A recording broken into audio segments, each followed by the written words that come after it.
Fala galera, hoje eu vou comentar com vocês uma obra aqui do C.S. Lewis chamada A Abolição do Homem, né? Essa obra é de 1944, é uma obra pequena, uma obra fina, bem fácil de ler, bem tranquilo.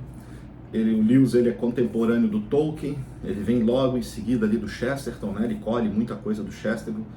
E esse livro ele vai falar sobre um conjunto de normas, ele vai defender que existe um conjunto de regras, que ele chama no começo de leis naturais, daí depois por uma questão didática ele vai chamar toda essa filosofia, né, toda essa junção dessa filosofia de tal. Né? Mas seriam leis naturais, seria um código moral que ele é intrínseco à natureza humana. Né? Ele vai colocar que esse código ele não precisa ser ensinado, né? Ele vai mostrar no decorrer da obra que as pessoas nascem com isso dentro delas, com esse sentimento.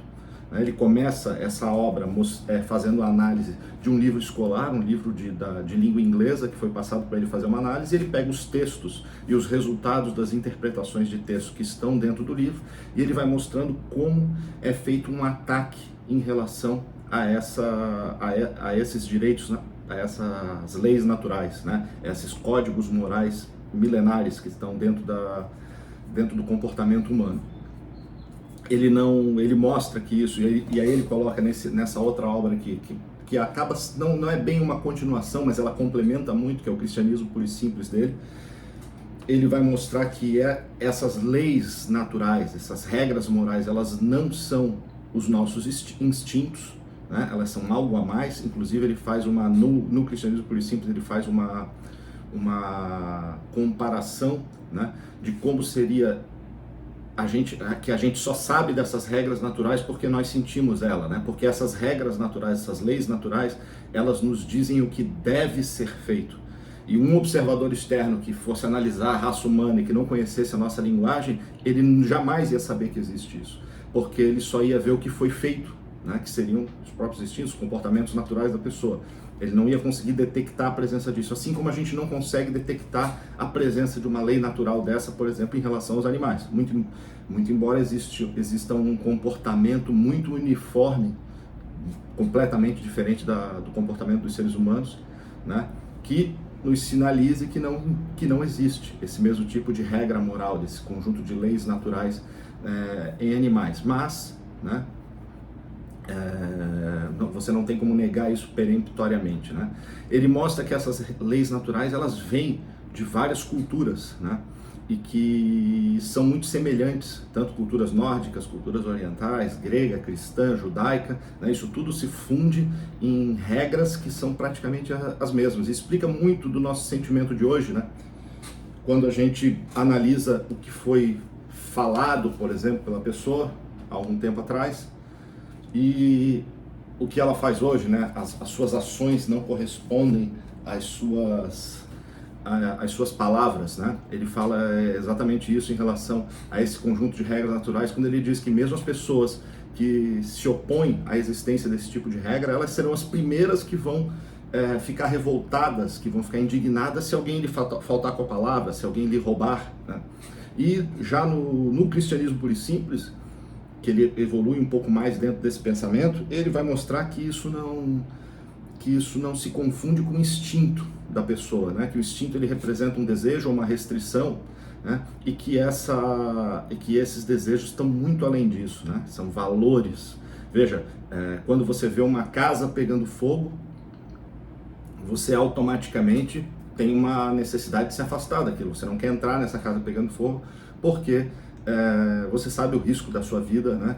Que você vai colocar sua vida em risco caso você faça isso. Porém, se você vê uma casa pegando fogo e você ouve uma criança, uma pessoa, qualquer pessoa gritando dentro dessa casa, até um animal você ouve lá dentro dessa casa pedindo socorro, pedindo ajuda de alguma forma, você tem uma inclinação que vai contra o seu próprio instinto de sobrevivência de ajudar.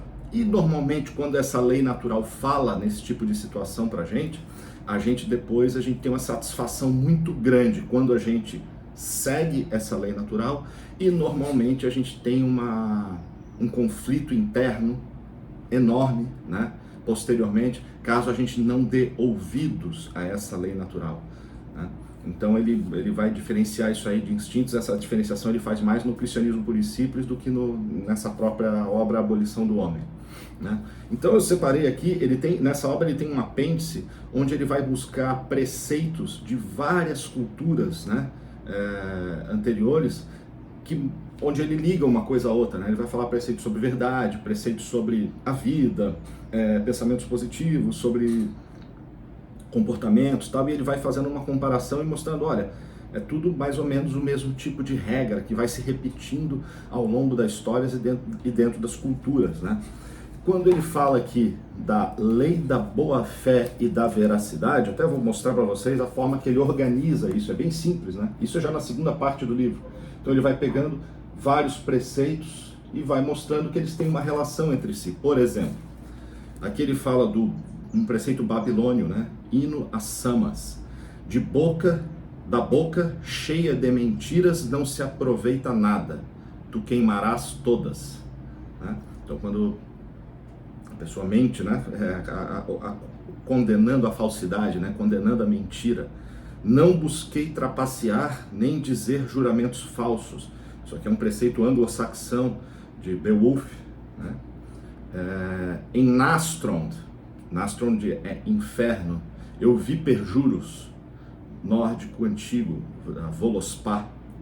É tão odioso para mim quanto os portões do Hades, o homem que diz uma coisa e esconde outra no seu coração, né? Como a gente havia comentado, isso aqui é um trecho da Ilíada, né? Do Homero, aquela Odisseia grega, né? Aquela novela grega, e revela justamente isso, né? A gente é odioso, né? O homem que diz uma coisa e esconde outra no seu coração, né? Então, o fundamento da justiça é a boa-fé.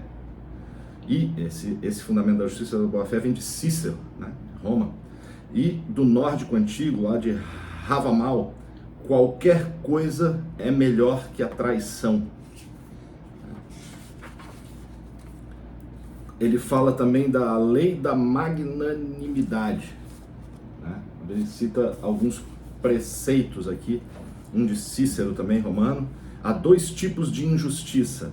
A primeira se encontra naqueles que prejudicam os outros.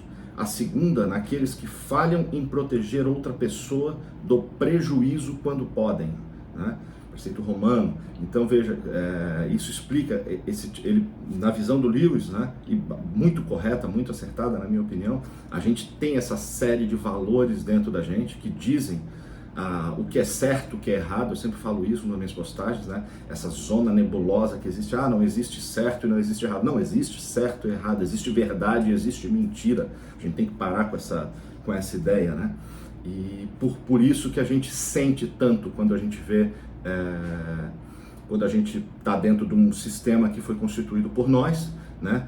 Um sistema que nós sustentamos, né? Quase de uma maneira quase de escravidão, já que a gente é obrigado a pagar imposto. Se a gente não pagar imposto, né? Até isso eu estava vendo um documentário que ilustra bem isso da Brasil Paralelo. Se a gente não paga imposto, a gente é notificado. Se a gente se a gente rasga a notificação, a gente é processado. Se a gente não dá bola para o processo, eles vão tentar expropriar o nosso bem. E se a gente resistir ativamente à expropriação do nosso bem, a gente vai ser morto, a gente vai ter uma arma na nossa cabeça e a gente vai acabar sendo morto, né? Se você quiser resistir à entrega do seu bem após uma decisão. Então a gente tem uma grande parte da nossa vida, né, que a gente trabalha, um pedaço muito considerável, eles tentam cada vez aumentar mais esse pedaço, e que a gente trabalha em regime de semi-escravidão, né? Porque você direciona compulsoriamente, querendo ou não, o seu recurso para o Estado, né? Cara, aquela frase, não sei se é verídico, não sei de quem é a frase, mas que fala que tiram meu dinheiro à força e depois me chamam de contribuinte, né? Tem aqui um também do egípcio antigo, do faraó Senusret III, né? Os homens sempre souberam que quando expostos à violência e ao dano, eles poderiam defender uns aos outros. Eles sabem muito bem que qualquer pessoa que busque a sua própria comodidade em prejuízo dos outros não deve ser tolerada, mas combatida por todos os homens, com todos os meios lícitos. Então é isso, separei alguns trechos aqui, é bem interessante, recomendo a obra, fácil, isso aqui é para ser lido num final de semana, né?